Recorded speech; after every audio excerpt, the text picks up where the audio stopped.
बिहार की राजनीति में इन दिनों एक नाम सबसे ज्यादा चर्चा में है और वो है युवा बिहारी चिराग पासवान का। 2024 के लोकसभा चुनाव में अपने 100% स्ट्राइक रेट यानी जीती हुई 5 सीटों में से 5 पर जीत 5 लोकसभा सीट पे खड़े हुए थे इनकी पार्टी और 5 पर जीत गए थे। हालांकि एनडीए में खड़े थे तो बीजेपी का भी सपोर्ट था कि बाद चिराग का कद एनडीए में काफी बढ़ गया है। अब 2025 के बिहार विधानसभा चुनाव में जो 2 महीने के अंदर होने जा रहा है, सबकी निगाह इस बात पर टिकी है कि चिराग पासवान अपनी पार्टी लोक जनशक्ति पार्टी रामविलास, जो मुख्यतः दलित, ईबीसी और युवा वोटरों पर केंद्रित है, के लिए कितनी सीटों की मांग करते हैं और क्या भाजपा जदयू गठबंधन उनकी उम्मीदों पर खरा उतरेगा। फ्रेंड्स, बिहार की राजनीति हमेशा से अप्रत्याशित मोड़ों से भरी रही है और 2025 के विधानसभा चुनाव इसकी मिसाल बनने वाले हैं। चिराग पासवान वो युवा नेता जो 2020 में एनडीए को चुनौती देकर नीतीश कुमार के किले को हिला चुके थे, आज गठबंधन की अहम कड़ी बन चुके हैं। उनकी लोक जनशक्ति पार्टी रामविलास को कितनी सीटें मिलेंगी, 25, 30 या उससे अधिक? क्या ये मांग एनडीए की एकजुटता को मजबूत करेगी या चुनौती देगी? आज के इस वीडियो में हम विस्तार से समझेंगे चिराग की अपेक्षाओं को, सीट बंटवारे की ताजा प्रक्रिया को और बिहार के सियासी हलचलों को। मैं आशीष शरण और आप देख रहे हैं अनजिप्ट। और अगर आप ये वीडियो फेसबुक पे देख रहे हैं तो फिर आप देख रहे हैं न्यूज अनजिप्ट। आइए इस वीडियो में आगे बढ़ते हैं।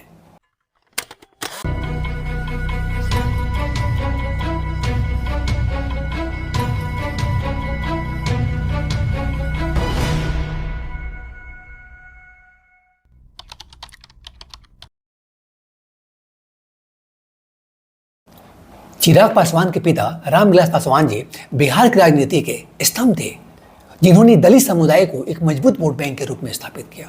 फ्रेंड्स, पिछली बार हुए चुनाव यानी 2020 के बिहार विधानसभा चुनाव में जब चिराग पासवान ने एनडीए से अलग होकर चुनाव लड़ने का जोखिम उठाया था तो कई लोगों ने इसे उनकी राजनीतिक आत्महत्या करार दिया था। हालांकि उस चुनाव में उनकी पार्टी को सिर्फ एक सीट मिली थी, सिर्फ एक ही सीट मिली थी, लेकिन उन्होंने नीतीश कुमार की जदयू को भारी नुकसान पहुंचाया, जिससे पार्टी तीसरे नंबर पर आ गई।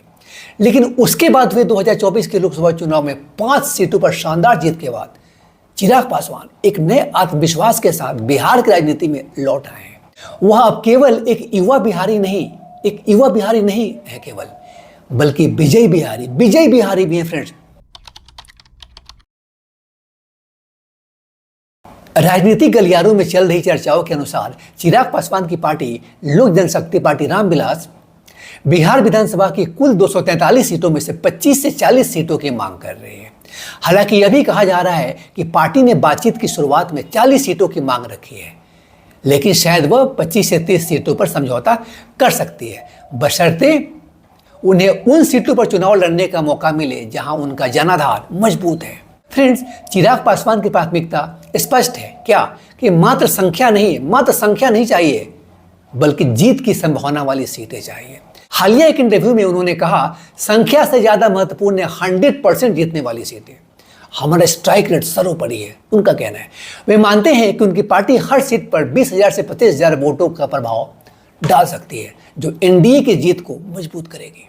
फ्रेंड्स, देखिए, चिराग की इस मांग के पीछे कई कारण हैं, जैसे 100% स्ट्राइक रेट का दम। लोकसभा चुनाव में मिली 100% जीत ने चिराग को एक मजबूत मोल भाव करने वाले के रूप में स्थापित किया है। वह चाहते हैं कि विधानसभा चुनाव में भी उनकी पार्टी को जिताऊ सीटें मिले, ताकि यह जो रिकॉर्ड है वो बरकरार रहे। मजबूत जनाधार। चिराग पासवान का पासवान समुदाय पर मजबूत पकड़ है, जो बिहार में एक बड़ा और निर्णायक वोट बैंक है। इसके अलावा उनके बिहारी फर्स्ट के नारे ने युवा मतदाताओं के बीच में एक अलग पहचान बनाई है। राजनीतिक अस्तित्व की लड़ाई। देखिए, 2020 के कड़वे अनुभव के बाद चिराग यह सुनिश्चित करना चाहते हैं कि उनकी पार्टी को पर्याप्त सीटें मिले, ताकि वह एक स्वतंत्र राजनीतिक ताकत के रूप में अपनी पहचान बनाए रख सके।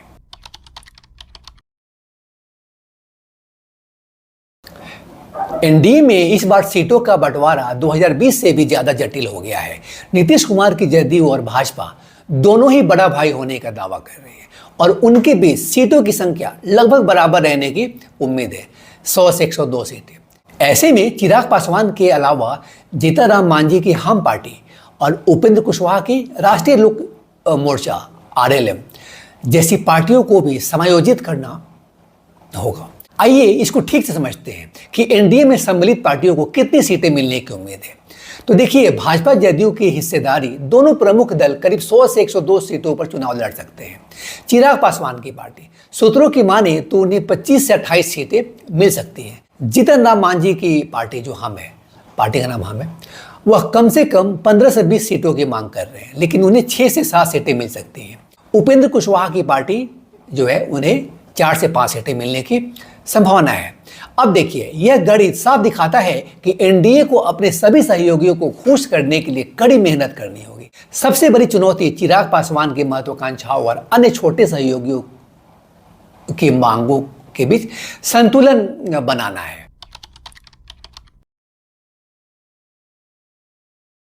हाल ही में चिराग पासवान ने एक बयान में कहा था कि वह सीटों की संख्या से ज्यादा उनकी गुणवत्ता पर ध्यान देंगे। अभी मैंने बताया ऊपर आपको।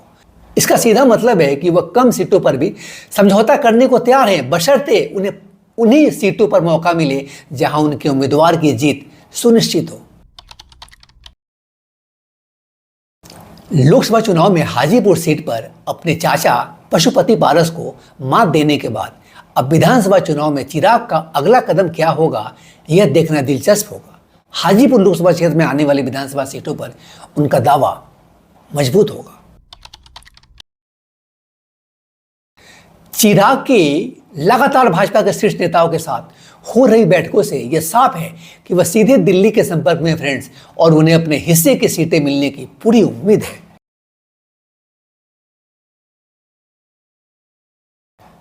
बिहार विधानसभा चुनाव से पहले चिराग पासवान एनडीए के लिए गेम चेंजर साबित हो सकते हैं। उनका मजबूत जनाधार, उनका युवाओं में बढ़ती लोकप्रियता और 2024 के लोकसभा चुनाव का शानदार प्रदर्शन उन्हें एनडीए में एक मजबूत स्थिति में रखता है फ्रेंड्स। हालांकि यह भी साफ है कि सीटों का बंटवारा एनडीए के लिए आसान नहीं होगा। सभी सहयोगियों को साथ करे हुए महागठबंधन को एक प्रभावी चुनौती दे पाएंगे। फ्रेंड्स, चिराग पासवान की कम सीट पर जितायु की रणनीति एक समझदारी भरा कदम है, जो दर्शाता है कि वह अब संख्या से ज्यादा प्रभाव पर ध्यान केंद्रित कर रहे हैं। आने वाले दिनों में यह देखना दिलचस्प होगा कि एनडीए का अंतिम सीट बंटवारे का फार्मूला क्या होता है और क्या चिराग की महत्वाकांक्षाओं को पर्याप्त सम्मान मिल पाता है, यह देखना अभी बाकी है। मैं आशीष शरण और आप देख रहे थे अनजिप्ड। और अगर आप ये वीडियो फेसबुक पर देख रहे थे तो फिर आप देख रहे थे न्यूज अनजिप्ड। मिलते हैं फिर अगले वीडियो में किसी और स्टोरी को अनजिप करते हुए। Till then stay connected and informed with our channel unzipped. Thank you.